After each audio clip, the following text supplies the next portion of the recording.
बाकी बहुत सारे तबकों के हालात ये मिले जुले हैं।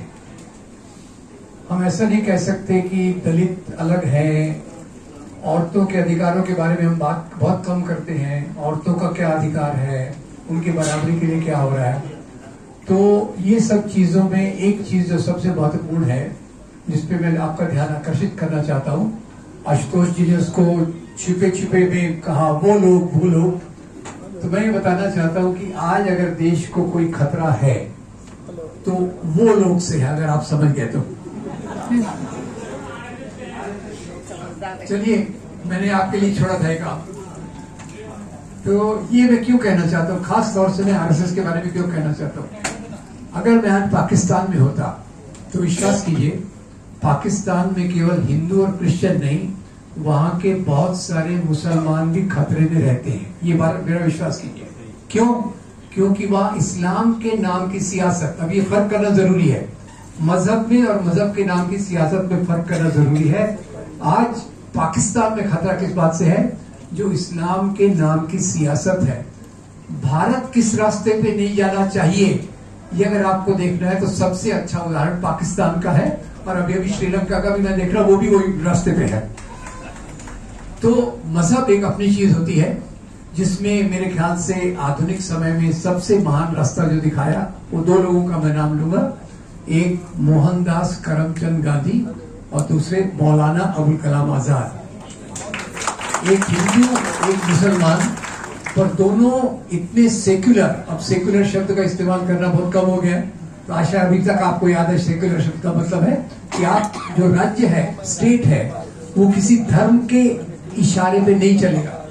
जो राज्य का प्रधानमंत्री है वो एक पुरोहित बन के राम मंदिर, भगवान राम की प्राण प्रतिष्ठा नहीं करेगा।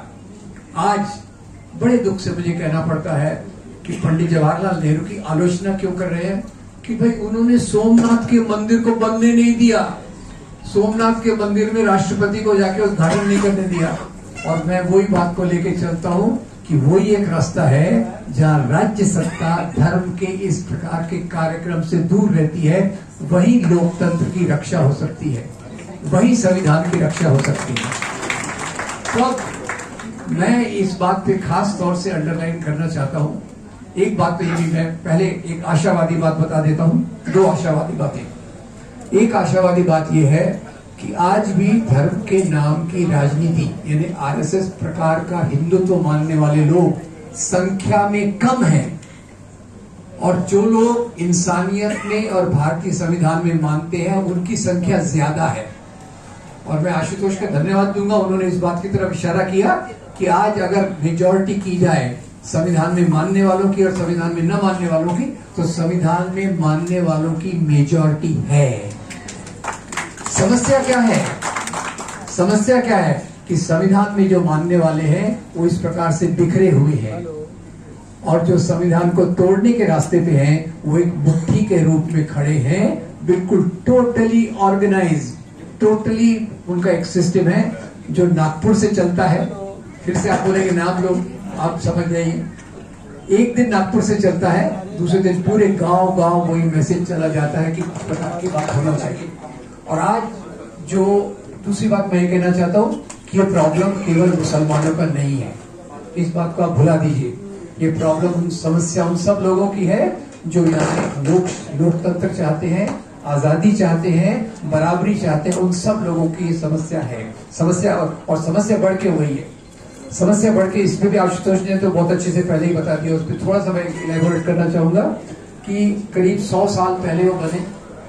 और मुझे एक संगठन का नाम बता दीजिए जो लगातार रेगुलरली समाज के बीच में जाके काम करता रहा है।